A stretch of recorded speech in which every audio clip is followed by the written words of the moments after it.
Wala. Eh, ba't ka nagtututbrush? Ano ba alam na kailangan magsipilo 3 beses sa isang araw? Oh? Sino sabi? Ako. Sandali. Toothbrush ko yan eh. Ano? Ako to ha? Hindi, toothbrush ko yan. Akin to. Hindi. Toothbrush ko yan. Akin nga eh. Paano magiging sa'yo eh? Akin nga yan. Akin to. Akin nung nakalagay sa may mga isda. Yun nga! Akin yan! Hindi akin. Paano malalamang sa'yo yan eh? Akin Ay, nga ay, yan. hindi gamit. Akin yan. Ano mo akin.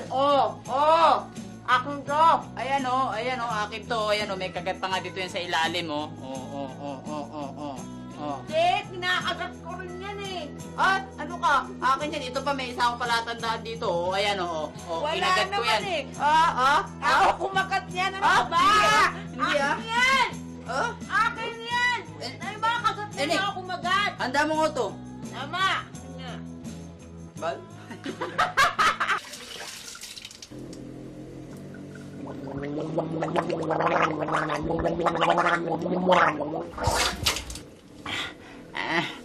Sakit ng ngipin ko, Erning ah. Eh, hindi ka kasi nagsisipilyo eh.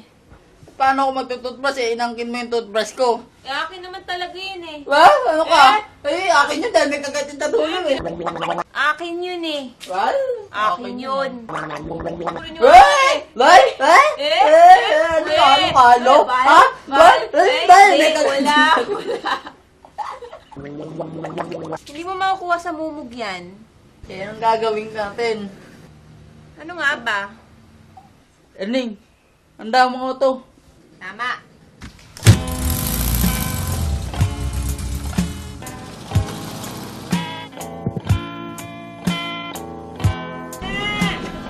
Ano lang, Erning?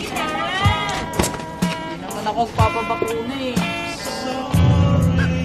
Huwag na lang! Sige na, halika na. Kailangan mo to eh. Kato, ano ba? Huwag na lang, Erning. Madakit na. ka tayo eh. Aray. Maninira ka ba? O, Erning, huwag na lang, Erning. Masakit ata yan Hindi nga eh. masakit yan eh. Dito ka lang. Ayan oh. Ayan oh, sumisigaw na oh. Parang mumukhaan ko yan ah. Oo nga eh. Saan nga ba natin nakita yan? Hindi siguro. Marami nang magkakawig ngayon eh. Sa bagay. Tambayan ng libis eh. Dito ko yan. Tama. Ano kaya papagawa sa ngipin? Okay na. Ikaw kasi hindi ka nagtutoothbrush eh. Pero wag na lang Erning. Dito. Huwag na, dito na rin tayo Hindi, eh. ganito na lang. Andali. Eh kung hindi, ganito. Diba? Paano ako magtututbrush eh? Yung toothbrush ko ginagamit mo eh. Akin nga yun eh. Paano layo? Ako nga, diba may kagat nga yun? Kinagatan ko yung dulo nun Kinakagat eh. ko rin yung dulo. Thank you, Doc. Next time, magsisibilin talaga ako. Diba yung ano? Salamat po. Aray! Ang sakit! Hindi, ayoko na. Hindi, okay lang yun. Sige na. Ayun no. Dok, papa-inspection akong ngipin eh. Kasi masakit yung isa may pang-anin sa baba. Sige, titingnan muna natin ha. Check Ganyan ba natin. talaga sinusuot nyo? Oo. Tawag dito scrub suit. Scrub suit. Pang-hold upper yan, di ba? Hindi naman. Ah, hindi. Bakit nyo kailangan magsuot ng takip sa bibig? Para prevention na rin to. Para sa amin. Hindi ka direct mahiyangahan? contact kami. Pag mabaho yung hininga, hindi nyo maaamoy. Ganun. Tsaka viral infections. Ah, Marami rin. may galing Erning oh.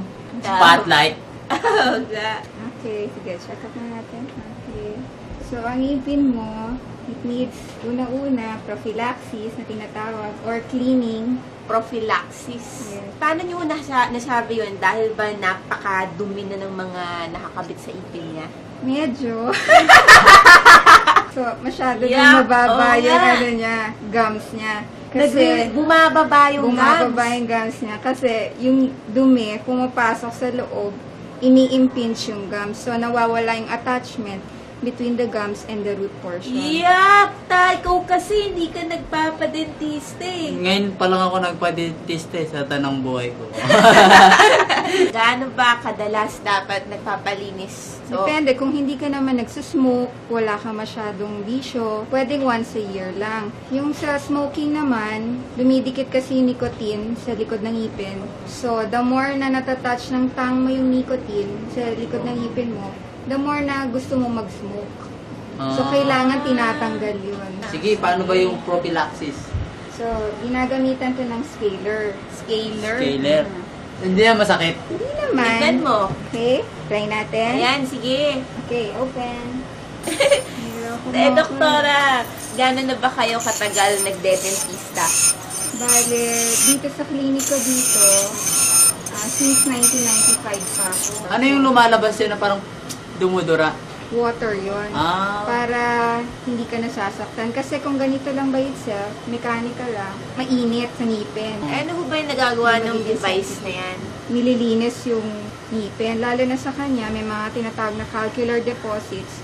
Meaning, meron yung dumi, tumigas na dun sa gilid tumigas na dun sa gilid ng ngipin. So, kailangan na talagang tanggalin. So yung sa akin matigas na? Oo. Bakit po gumagalaw yung ngipin? Gumagalaw, maraming causes ng paggalaw ng ngipin. Minsan, yung tinatawag na gingivitis. Yung gingivitis, yung katulad na nangyari sa kanya. Meron.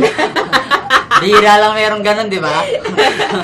Hindi, pero dito sa Pilipinas, marami rin kasi Oh, karamihan yay! takot sa dentista ang mga hindi Tama. nagpupunta. Meron ko So, pala gingivitis.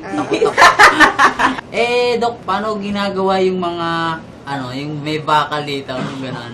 Yung orthodontics. Ang ginagawa sa orthodontics, una is kukuhanan ka ng impression. Impression? Oo. Fresh. Ano yung kung mayabang ka, ganun, o Hindi ano? naman. Susukatan ka ng ngipin. Anong first impression mo sa akin? Okay lang, mabait. Mukha na mabait. Sabi mo, ka. kukunan mo ako ng impression eh. Sige, kuhanan kita ng impression yan. Ang galing. Bakit nyo pa kailangan kumuha ng impression? Para makagawa ako ng study cast, gagawan kita ng ganito para mapag-aralan ko kung paano yung first na gagawin sa'yo. Tapos, tsaka nyo kakabitan ng braces. Oo. Dyan yung ikakabit. Hindi, sa'yo na yun. Tapos, after dito, kailangan mo rin ng x-ray. Makikita doon sa yung kung paano ang pagtubo ng ngipin mo. Kung meron kang mga impacted na ngipin, meaning nasa loob yung ngipin, hindi lumabas. Ano ho ba yung mga uri ng braces? Iba't ibang klase ng braces. Merong edgewise na tinatawag. Edgewise. Tapos, meron din yung ceramics. Ceramics. Yun yung hindi nakikita. Invisible siya.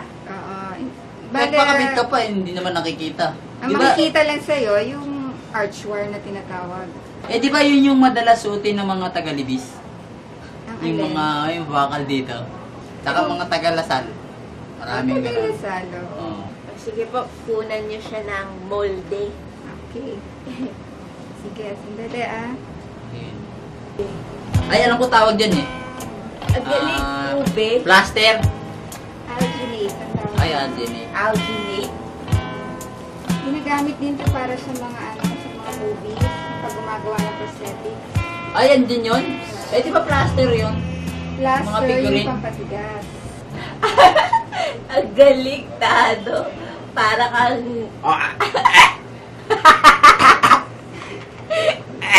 Gano'ng katagal dapat yan? Diretso ka, diretso. Diretso ulo, diretso ulo. Sandali lang, sandali. Gano'n po katagal dapat nakakabit yan? Kailangan tumigas muna to bago matanggal yun. Mga isang oras na kaganyan.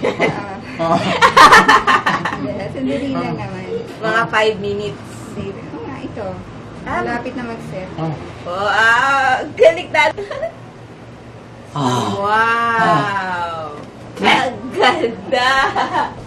Ang ganda, Tado. Sinubo nyo lahat, Dok eh. Ganyan talaga para makuha talaga yung bunga na ng ngipin mo. Okay. Wow! Open. Ah. Wow, Pakilabas yung Tado. dila. Tama. Kaya kapag nakuha nyo na po yung dalawang mga molde niyan, ano Lala- gagawin nyo doon? Lalagyan na siya ng cast stone.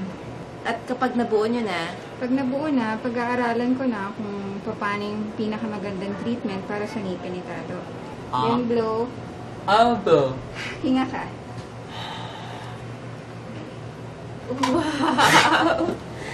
Talagang nagbo-blow? Oo, para pumasok yung hangin, ma-release natin agad. So, Tado, so decidido ka na ba magpa-braces? Pero kailangan ka bago ka i-braces, kailangan i-rehab yung ngipin mo. Pinarehab ka? ka pala eh. I-rehab meaning, i-cleaning, papastahan yung mga ngipin mo na dapat pastahan. Eh, sabi nga ng mami ko, balak din ako ipasok sa rehab eh. Baka sabay-sabay na doon. Ilang beses sa isang araw dapat nagsisipilyo ang isang tao? At least 3 times a day. At least 3 times a day. Every after meal. Tapos ang pinaka-importante is sa gabi. Kailangan talaga, bago ka matulog is magbabrush ka ng ngipin. Eh, ano yung mapapayo niyo, Dok, sa mga kabataan na ayaw magpa-dentist? Nasa sa kanila yun, pero talagang kailangan talaga para Hindi, ayaw nga eh. Anong gagawin? Kailangan pilitin sila ng magulang nila. Magpaano talaga. Hindi, ayaw din ng magulang. Di, anong mga beverages mga sinaserve dito sa amin? Wala water lang yan. Water lang. Oo. Wala kayong balak mag-serve ng mga alcohol beverages, yan. Wala. Pwede ba bunutan ng ngipin yung sabog? Pag nakainom, gano'n. Oo. Pag nakainom, usually hindi binubunutan. Kunyari, the night before, Sinasapak na lang. hindi ka pwede bunutan kasi hindi ka tatalaban ng anesthesia. Tikman ko yung tubig, Dok. Sige. Dok, kapag gagawin po natin yung pinayo ninyo, yung rehabilitation ng ipin ni Wait, Tado, tumudura, oh. at yung pagkabit ng braces, mga magkano po kami aabutin? Butin siya ng mga 35. 35 35,000. Pesos? 35,000. Ganito, Dok. Ah. Okay, anong oras na ba? Bali, lunch break. Sakto to. Withdraw lang ako. Okay, Dok, sige. babalik ako. Tama. Sige. Ako, 5,000 ha? Sandali lang to, Dok. Pindot Okay. yun. High-tech na ngayon eh. Sige. Tama. Salamat. Napit. Alright.